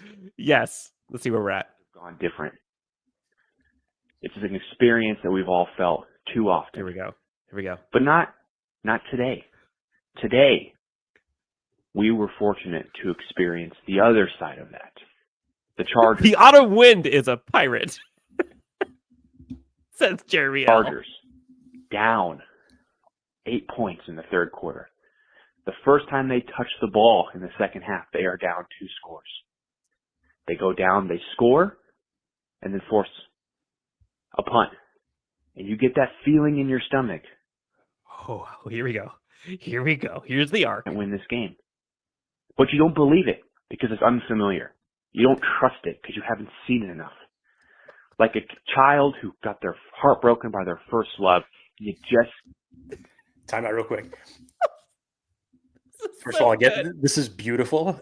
Was this like a thesis statement or something like that for a term paper? I don't know, but I hope it was. This is phenomenal to listen to. Can't trust it, that next person to come around. But the football gods, they start to give us little things to make us believe. Big conversions on third down by Hayden Hurst and Justin Herbert with his legs. Penalties that go our way. Roughing the passer. Brian Billick post locker room speech. Then another penalty that happens where probably could have been a personal. This is one of the few ones that we're allowing to roll for so long, just because it's just such a beautiful recap of the game. I know we normally say keep it at 30 seconds. It's too good. This is great. I remember my first love, brother. Says Brad. Call against our heap still, but the Zebras kept the laundry in their pocket. They didn't throw the flag. They were still alive. The football gods were shining down on us. But the one moment to make us all believers was Palmer's catch for the 2-point conversion. That moment, we all knew. It was like an angel of God coming down and just kissing us on the back of the ear saying, you're going to win this game. Biblical. Angel of God kissing us on the back of the ear. I actually cried. Dude. So good. And it was glorious, boys. It was absolutely glorious. I'm ecstatic. I love it. What a game. What a way for Herbert to put his team on his back and said, not today. Not today. Question. If the Chargers secure a playoff spot on Sunday, is it wise for them to considering sitting all of the starters or most of the starters against the Patriots game to ensure that extra rest, or is getting that 6th seed too valuable? Thank you. Love you. Go Bolts. Oh my gosh. First of all, you talk about a recap for the ages and done in such a dramatic fashion. Not today. And using angels coming down and kissing you on the ear. On the back of the ear. Unbelievable. Very well done. And then he finishes off, question. After my recap, question. So good. To answer the question, wow. I believe that, a lot of dominoes still left to fall to determine what is going to take place in terms of the Chargers either clinching a playoff spot this weekend, depending on what happens with Miami and Indianapolis. To me, if we know Jim Harbaugh with 2 games remaining, I don't think that he's going to let them rest for 2 weeks. I don't think that he's going to allow that much to chance to take place. So to me, I feel like he's going to have them play against New England, and you'll assess the situation at that point in time to then make a determination on what you do against the Raiders game. But I fully expect the entire team to be out there ready to go against New England. Based off of where everything stands at that point, you make your decisions there. So he'll have his team ready to play next Saturday. Oh man, I'm still coming down from that. That was so good. Thank you so much for that. Again, dude, somebody edit that together with some piano music in the background, namely the piano music from the Last Dance documentary. And that's a recap. Wow. All I gotta say is wow. Okay, next one, Jake. 2 more. We're almost done. Dan, Jake, this is... Okay. The patriarch of positivity, who caught a little bit of heat last week after the Tampa Bay Buccaneers game, Athir is back. Athir is back. He said he's no longer calling. He's done with this team's fan base. 2 days later, is back. I am almost done, sweetheart. These voicemails are going crazy. We have 2 more. Athir is back. You're in timeout for 1 hour and 40 of this show, Jake. Athir, excuse me. The floor is yours. We welcome you back. Steve, I want to start off with this. I apologize for my rant. Well done. I love my Chargers fans. I am a big fan of my people. They are my family. I am sorry about what I did last time with my voicemail. I was just a little upset. I will say this. Yes, I had expectations a little bit for this team because I thought the offense was going to be better. I did not think it's going to be an issue. I apologize for that. I have tempered my expectations. But I do love my Chargers fandom. Fear hasn't stopped the Modelo since sounds like it. They are my family. But what I just wanted to ask is, where was the Chargers fans when we had terrible Coach Staley? Where was these voicemails? That's all I wanted to say. Give Coach Harbaugh benefit of doubt. Give him a little bit of respect. Show him some love. Let him build this team the way he wants to build. Okay, and let's see what happens next offseason. I still believe they're going to be playing in Super Bowl San Francisco, and I'm not changing my prediction. And that's all I'm going to say. I'll leave it at that. Thank you. I love you. First of all, apology acknowledged and accepted. Appreciate it. Chargers fans probably appreciate it too. Yeah. We're all in our feelings. Everyone's in this together. Look, and going back to what he was talking about, where was Chargers fans during previous coaching regimes, namely the Coach Staley regime? Look, there was a lot to be frustrated about in a 3-year window, given all of the things that took place, both from a coaching standpoint and from a front office standpoint. And again, blessing in disguise Thursday Night Football 1 year ago in a 63-point ass kicking. Absolutely insane. And to have on national broadcast in a primetime spot, the announcers talking about chargering. That changed the culture of the Chargers for the foreseeable future. Because we know what happened the day after that game, and we know what happened just a few short weeks after that. Since then, things have been different.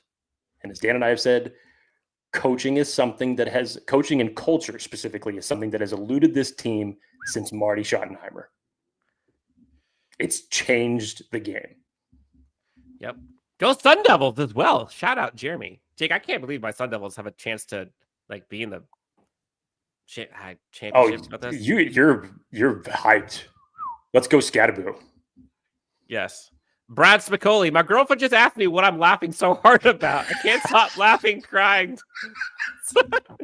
I told her I'm winning Tiger Blood, and she is laughing now. Oh my God. So good. All right, we've made it. Last voicemail. Again, Chargers Unleashed hotline was crazy. Want to get to all of them. 323-902-7586. Leave us your voicemails with your predictions, your thoughts, what you're grateful for, feelings about this team, whatever it is, questions. We'll get to it on the next episode. We've made it, Jake. Last voicemail on the hotline. Oh, what's up, guys? I meant to call after the Buccaneers game. Oh, this is the guy that screams into the phone in agony, by the way. Oh, okay. You played this one already. Is this one done? Did we get through the end of it? Mm-hmm. Okay, we did it. We did it. Shout out to live episodes for mistakes at the very end. Gotta love it. Fans, listeners, viewers, Chargers fans. Oh my gosh, I cannot believe the Chargers got out of there with a victory. 9-6. I think we went through everything. We went through the coaching adjustments. We went through the post game for He's a Jolly Good Fellow talk. We went through unsung heroes, Justin Herbert, God mode, Cameron Dicker doing Cameron Dicker things. Chargers resilient, response required, response given. Was there anything we missed? Not to my knowledge, Dan. Honestly, there's so much wrapped up into this game in terms of just the elements alone. It's again, my takeaway here, and hopefully my closing statement as it relates to this is you've had those moments of adversity that you have been able to overcome during this year that traditionally other Chargers teams would not be able to do. Namely with this game, considering the fact that this is probably your best offensive performance that you have put out against a good team with a good defense. Learn how to carry this moving forward. Yep. And as you start getting players back where we're at in the season, I know everybody's talking about, J.K. Dobbins coming back. Alohi Gilman is eligible to return off of IR next week as well. You hope that temper the expectations given the conditions, because having 2 concussions in a short period of time is a very scary thing. But whenever you get Cam Hart back, hopefully that's sometime soon. I will not put any guarantees that he will be out there next Saturday, but hopefully you get him back soon. Hopefully Denzel Perryman is able to, whatever setback that he had during the game, you end up getting him back. Anybody who's been following Simi Fehoko on Twitter so good is itching for an opportunity to get back into this roster. If you get into a spot now where you're putting together wins and you're making a playoff push at the right time, because you've heard people talk about this, teams that get in and also get healthy at that perfect time have the potential to do something, have the potential to make noise. And right now, the Chargers are right at that position to possibly have that. So, fantastic win. Carry the momentum these last 2 weeks. Yep. We'll see where everything stands as far as the Chargers' playoff seedings and their position and who their opponent will be here in the next 2 weeks. This was a good one, Dan. This was a good one. I don't care the fact that we have gone an hour and 50 minutes, nearly 2 hours on this show. This is great listening to you guys in the chat, listening to your guys' voicemails. This has been phenomenal. I posed this idea to Dan, and I'm not sure what anybody's Christmas plans are, but I posed the idea, we did this last year, of a Chargers Unleashed holiday special. So much like in the way that Jim Harbaugh said, we'll see you on Monday, you might see us again on Monday. And we're just talking, this will not be a preview episode. Just come with whatever you got. And we will do our best to answer all of your questions. If you want to call into the hotline, please do. Let's just have a nice holiday. Bring your eggnog, bring your coffee, quote unquote. Bring your coffee, and let's talk some football on Monday morning.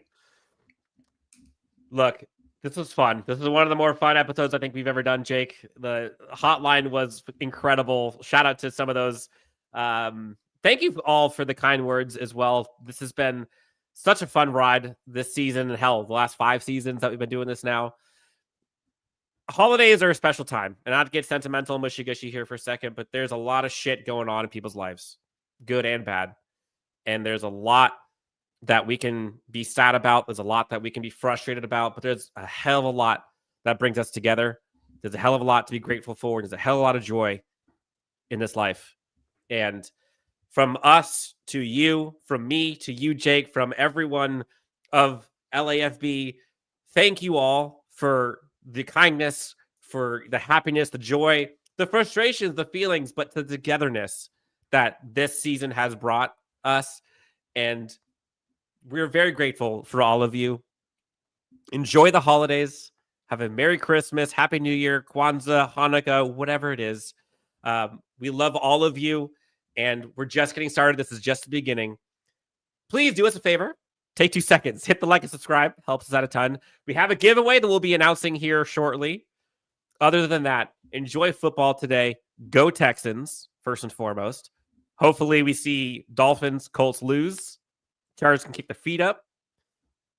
And we can start talking playoffs. We are not talking the draft yet, Jake, and I am okay with that. We're close. We are close. Bolt family, says Brad, has been through it, and it's our time now. Merry Christmas, everybody. So long, everyone. Stay grateful. Eddie's cooking tamales. Monday, he's going to go get some ganja, according to Brad. We got all kinds of fun happening here. Look, Jake, this has been fun. Love you, buddy. Chargers fans, y'all are the best. Until next time, this was a lot of fun. We'll talk to you on the next Chargers Unleashed. Merry Christmas. Happy holidays. Happy Kwanzaa. And we'll talk to you in the new year. Stay safe. Have fun. And we'll talk to you next on next Chargers Unleashed.